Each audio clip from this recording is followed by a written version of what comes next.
Hello tout le monde, bienvenue dans ce nouvel épisode des vlogs construction. Pour être honnête, c'est la moi du futur. En fait, j'ai totalement oublié de faire l'introduction de ce vlog. Mais en tout cas, je peux vous dire qu'il va se passer pas mal de choses dans cet épisode. La maison avance vraiment bien. Et du coup, je vous laisse sans plus tarder avec les images du terrassement de l'annexe de la maison.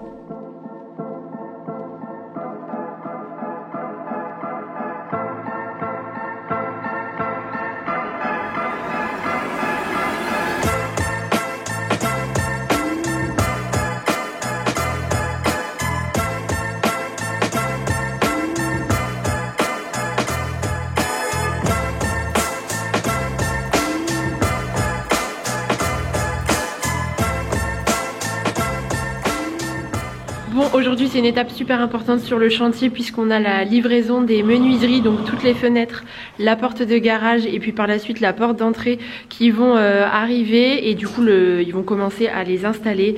C'est un peu de stress, je vous avoue, parce que on espère que tout va bien se passer, qu'il n'y a pas de soucis dans les fenêtres au niveau des cotes, etc. On a vérifié 1 milliard de fois par rapport à tout ça, mais c'est vrai qu'il y avait certaines menuiseries qui étaient assez complexes par rapport à la maison, des fenêtres un peu particulière, tout est sur mesure évidemment et du coup voilà, on appréhende un petit peu, donc on espère que ça va aller et du coup je vais vous montrer.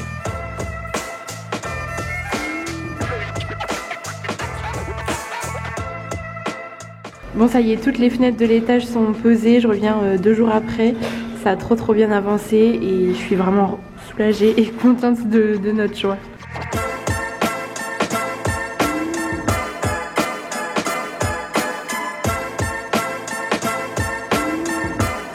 Il en reste une toute dernière à l'étage, c'est celle-ci, mais c'est la plus embêtante d'un point de vue technique. Du coup, ils font déjà le rez-de-chaussée et puis je pense qu'ils termineront par celle-ci. Et ce que vous entendez probablement, c'est l'étancheur qui est en train de réaliser l'étanchéité des toits à l'étage. Donc ils ont fait tout le toit du premier étage en fait. Et là, il est en train de faire les toits terrasses. Ils ont commencé la semaine dernière et ils avancent super vite.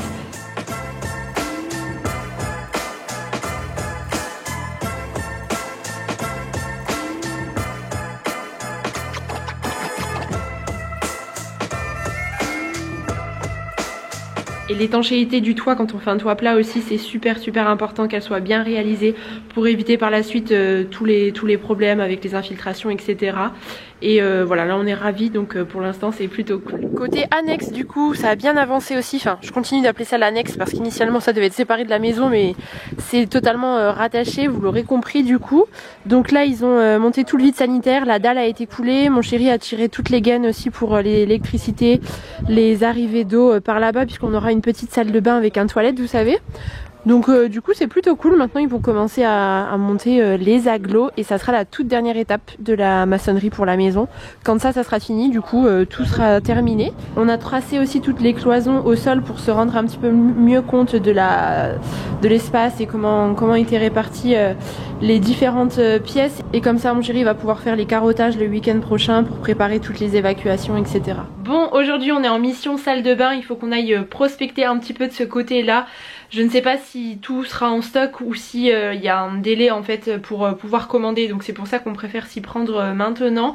Et c'est vrai que ça va arriver vite pour tout installer dans la maison. Donc pour rappel, on a 2 salles de bain à l'étage, donc notre salle de bain parentale avec une douche et puis une double vasque. Et la salle de bain enfant avec la même chose, double vasque, douche, et on a aussi une baignoire dans cette salle de bain-ci. Et puis au rez-de-chaussée, on a une petite salle d'eau avec une simple douche et un petit évier tout simple. Du coup on va essayer d'affiner un petit peu nos choix, donc je vous emmène avec nous.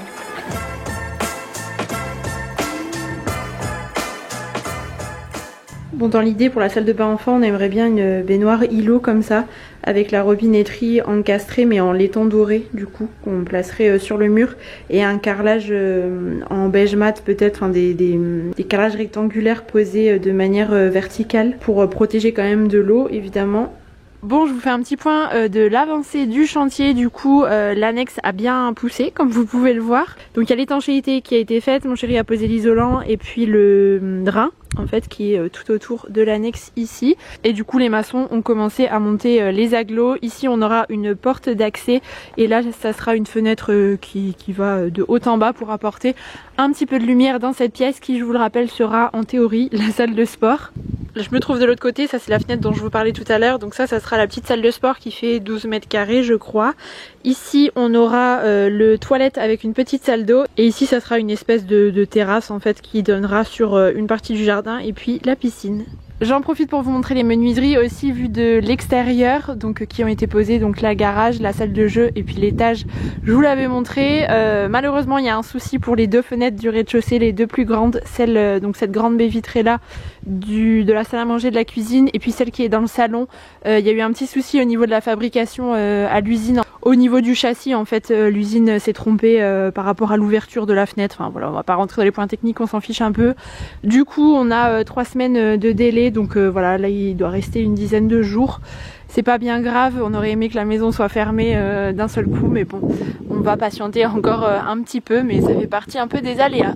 Bon, on a fait un petit saut dans le temps puisque nous sommes partis en vacances entre temps et alors la maison n'a jamais autant avancé qu'en notre absence. On est parti 12 jours mais c'est vraiment dingue, genre toutes les évolutions qu'il y a eu. Bon, ça a bien bougé au rez-de-chaussée notamment puisque le plaquiste a bien bossé. Il a rayé tous les plafonds comme vous pouvez le voir. On a les gaines de clim aussi qui ont commencé à être installées, passées donc juste au-dessus des rails puisque tout sera plaqué dans le plafond. Donc ça c'est mon beau-père et puis mon compagnon qui l'ont fait. Les volumes commencent à se définir aussi un petit peu puisque le placo est posé petit à petit. Donc pour rappel, ici on a la porte d'entrée juste là. Ici on aura la porte qui mène au garage et donc là ça sera notre hall d'entrée avec sur le placo bleu ici le toilette du coup. Et quand on avance, donc on a toute la pièce de vie ici, vous commencez à connaître. Et juste là du coup ça sera la salle de jeu. Donc qui est plus ou moins carré. C'est une pièce qui sera bien lumineuse avec la fenêtre juste ici. J'ai envie de quelque chose d'assez coloré dans cette pièce là, donc voilà, j'ai hâte d'en être à cette étape là. Il va falloir que je patiente encore, mais voilà, en tout cas je suis contente pour la superficie, je pense que ça sera vraiment pas mal. Et à l'étage du coup, tout le plafond a été rayé également, les gaines de clim ont commencé à être passées et les cloisons commencent à se dessiner comme vous pouvez le voir. Donc je vous rappelle que l'escalier arrive ici, on monte à l'étage, donc là il y aura une première chambre. Ici ça sera la salle de bain puisque la fenêtre étant vert fumé. Donc là on aura le couloir, hop, le petit passage juste là. Cette pièce là ça sera la buanderie et je vous avoue que j'avais un peu peur qu'elle soit toute petite sur le plan, elle paraissait vraiment minuscule. Mais au final en réalité je trouve que c'est tout à fait correct, je crois qu'on a un peu plus de 8 mètres carrés. Donc franchement pour une buanderie... je pense que ça fera l'affaire. Ici on aura la profondeur pour mettre toutes les machines, etc. Enfin, je vous parlerai de toute façon un peu de l'aménagement en temps voulu, mais je suis contente en tout cas de me rendre un peu plus compte de la superficie. Et du coup lorsqu'on sort de la buanderie, juste ici, il y aura mon bureau qui est un véritable puits de lumière puisqu'on a 2 grandes fenêtres qui sont juste là. Bon, le bureau n'est pas du tout plaqué, hein, mais en tout cas la cloison de la buanderie permet déjà de définir un petit peu plus l'espace comme je vous le disais. Et moi ça me permet de me rendre compte en tout cas de la taille de la pièce. Ici par contre le plafond est un peu plus bas puisqu'on a un décaissé au niveau de la dalle, donc buanderie et bureau seront plus bas que les autres pièces. Bon, ça sera pas très gênant, en plus j'ai vraiment beaucoup de lumière dans cette pièce là, donc je pense que ça sera pas trop tassé disons. Autre gros changement par ici aussi puisque toute l'annexe de la maison est terminée, ça y est. Voilà, les coffrages, les agglos, tout a été fait. Il ne restera plus qu'à décoffrer et à enlever les étais.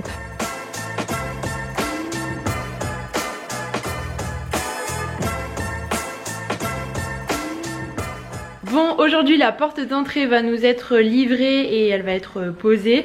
On l'a commandée il y a quelques mois, je vous en avais parlé dans l'épisode 2 je crois, ou 3 peut-être 2 il me semble. Du coup ça remonte déjà à quelques temps et je suis très impatiente de la découvrir. J'espère vraiment que ça rendra comme je l'imagine, comme elle l'est dans ma tête.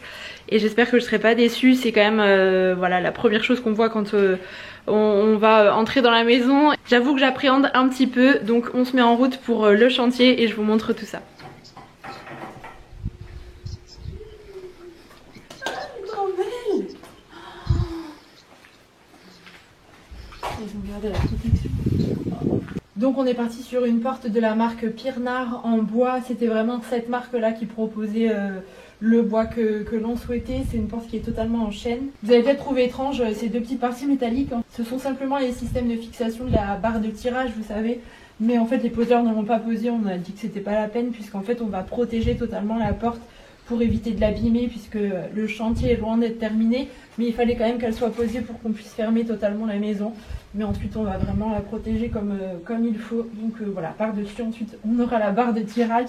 Et sur le côté droit de la porte, on voulait une partie vitrée pour pouvoir amener quand même de la lumière dans l'entrée, puisque sinon, nous, on n'a pas de fenêtre au niveau de cette zone-ci.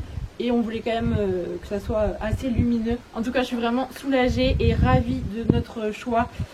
Voilà, c'est une inquiétude en moins. Mais voilà, après il faut l'imaginer une fois que tout sera terminé. Mais en tout cas, la porte d'entrée est là et ça c'est vraiment trop cool.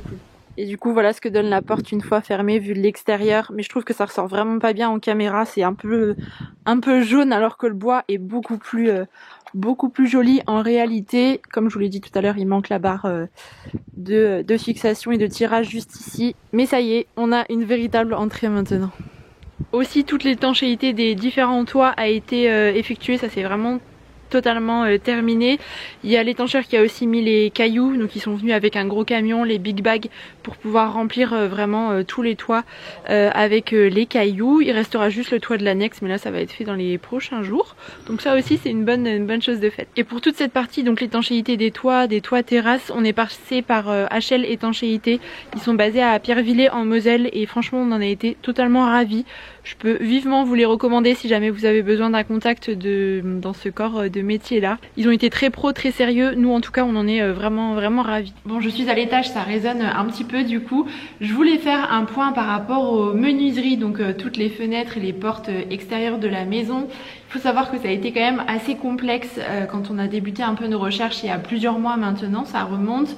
On a fait faire des devis auprès de plusieurs menuisiers pour comparer vraiment les prix, les qualités en fonction des différents fabricants, etc., des différentes marques. On a 21 fenêtres au total, 2 portes de service et puis la porte de garage et la porte d'entrée en plus. Donc l'idée c'était de pas se tromper et d'essayer de faire le bon choix. Et finalement on a opté pour des fenêtres de la marque Aluplast qui sont fabriquées en Alsace, donc pas très loin de chez nous non plus. On voulait absolument partir sur de l'aluminium et pas du PVC. C'est relativement onéreux. De toute façon, les menuiseries, c'est un pôle qui est vraiment important là pour le coup pour notre construction. Mais on voulait vraiment accorder du budget dans cette partie-là parce que les fenêtres, c'est super important pour l'isolation. C'est quelque chose qui va rester pour toute la vie dans la maison. Donc voilà, on voulait vraiment une belle qualité. Et pour le coup, pour le moment en tout cas, on n'est pas déçus des fenêtres qui ont été installées. Donc je vous l'ai dit, nous sommes partis sur de l'aluminium en termes de matériaux. Et côté couleur, pour l'intérieur des fenêtres, on est sur du blanc. On voulait vraiment quelque chose de très lumineux et qui se fonde en fait dans les murs de la maison, puisque globalement on va quand même avoir des teintes assez claires et lumineuses. Et l'idée c'était que ça soit la lumière qui attire l'œil et non pas l'encadrement de fenêtre si jamais c'était quelque chose de trop foncé. Donc là avec ces coloris là on est vraiment bien. Pour l'extérieur des menuiseries, on est parti sur un gris assez clair, c'est le RAL 9007 pour les personnes qui veulent la référence. Et en fait, on ne le verra pas nécessairement à la caméra, mais il y a comme des micro-nacres à l'intérieur qui rendent la menuiserie assez lumineuse. Alors ça n'est pas le coloris le plus commun, mais c'est vraiment ce qu'on souhaitait. Nous, on n'est pas du tout adeptes des menuiseries gris anthracite. On voulait quelque chose qui soit plus doux et qui contraste moins sur la façade justement. Donc là, ça sera vraiment sympa avec la façade qui sera presque blanche. Je pense que ça fonctionnera bien. Et pour le coup on est vraiment super content de notre choix. Ça change un petit peu de ce qu'on voit d'habitude et on a plein de compliments dessus en plus. Donc voilà, c'est plutôt cool. Et du coup presque toutes les fenêtres de la maison ont été posées. Donc celle de l'annexe également, je vais vous montrer juste après puisque ça a bien avancé de ce côté là.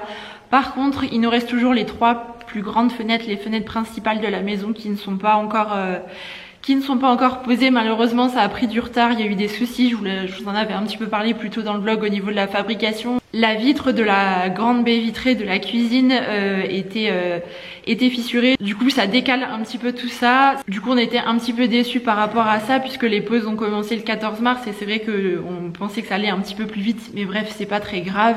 Normalement si tout va bien, les fenêtres vont être posées en fin de semaine prochaine. Je croise les doigts pour que cette fois ça soit la bonne et qu'on soit enfin hors d'eau, hors d'air. D'autant plus là avec l'installation de la porte d'entrée, comme ça vraiment tout est bien fermé. Et la toute dernière partie de la maison est terminée également de ce côté-là. Donc ici on a la fenêtre du garage, on a un couloir qui mène à la petite salle de sport. Ensuite on a une salle d'eau avec un toilette pour pouvoir accéder aux toilettes facilement quand on est à l'extérieur et pas re-rentrer dans la maison. Là on aura un accès direct.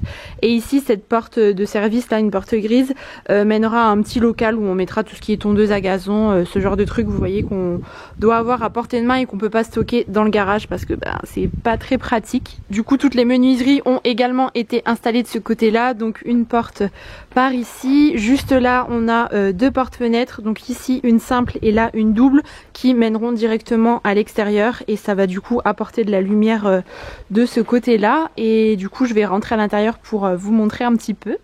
Et du coup, pour se rendre dans la dernière partie de la maison dont je vous parlais, on passe par le garage. Donc c'est vraiment pas une pièce où on va aller forcément tous les jours. On voulait vraiment qu'elle soit un peu de côté comme ça. Plus tard, ça pourra pourquoi pas être un studio quand Com sera ado. Voilà, on verra ça dans quelques années. Donc on a fait mettre la porte-fenêtre ici pour gagner en lumière. Hop, donc quand on avance, on a une espèce de petit couloir. On a une fenêtre qui donne sur la rue du coup ici et une porte si jamais on souhaite accéder de manière indépendante. Donc là, l'espèce de petite salle de sport qu'on fera par la suite. Juste ici, on a une porte-fenêtre qui est vraiment sale, qui donnera du coup avec vue sur la terrasse et puis la piscine. Donc il faut avoir de l'imagination, hein. Et là on fera une petite salle d'eau, donc avec une douche, une vasque simple et un toilette. Ça sera vraiment très simple mais efficace je pense. Et là le petit local pour mettre les outils de jardinage, les principaux en fait. On a quand même une belle lumière dans cette pièce et ça c'est assez agréable. Du coup toute la maçonnerie de la maison est officiellement terminée. Et ça c'est une sacrée étape de fête. On est vraiment soulagés, tout s'est super bien passé en plus de ça, donc c'est vraiment une bonne chose. Aussi, je voulais faire un petit point par rapport aux maçons. Donc nous, on a choisi l'entreprise BCF Construction qui est basée à Angevillers. La maçonnerie, c'est le pôle le plus important pour moi. C'est vraiment le corps même de toute la maison. Et on voulait vraiment choisir quelqu'un qui soit compétent et qui puisse réaliser notre maison. En plus de ça, elle est quand même relativement complexe d'un point de vue de maçonnerie. Il y a différents décrochés. On a 8 dalles au total. Donc voilà, ça n'a pas été une mince affaire. Et franchement, ils ont vraiment assuré. L'équipe était au top. Ils sont très sérieux, très professionnels. Et on est vraiment super content. Donc si jamais vous êtes de Lorraine, je vous les recommande vivement. De toute façon, je vous mettrai à chaque fois les coordonnées et les noms des artisans et des entreprises avec lesquelles on a choisi de travailler pour la maison qu'on a sélectionnée nous. Ce ne sont pas du tout des collaborations, mais quand on a des bons contacts comme ça, pour moi, ça mérite d'être partagé. Le bouche à oreille, il n'y a rien de mieux. Je vous le disais d'ailleurs, je crois, dans ma vidéo FAQ construction. Donc voilà, sachez que nous, en tout cas, ça s'est super bien passé et on en est super satisfait. Donc voilà pour le petit point maçonnerie. Et c'est ça que j'aime tant en fait avec notre maison, c'est qu'on l'a vraiment pensé et imaginé avec plein de décrochés de niveaux différents. C'est ce qui la rend aussi un peu particulière. Et la porte du garage a également été posée, donc on a choisi le même râle que celui de toutes les fenêtres de la maison, donc 9007, ce gris clair qu'on avait vraiment adoré, c'était un vrai coup de cœur. Donc c'est une porte de garage qui fait 5,50 m, on va pouvoir rentrer deux voitures à l'intérieur.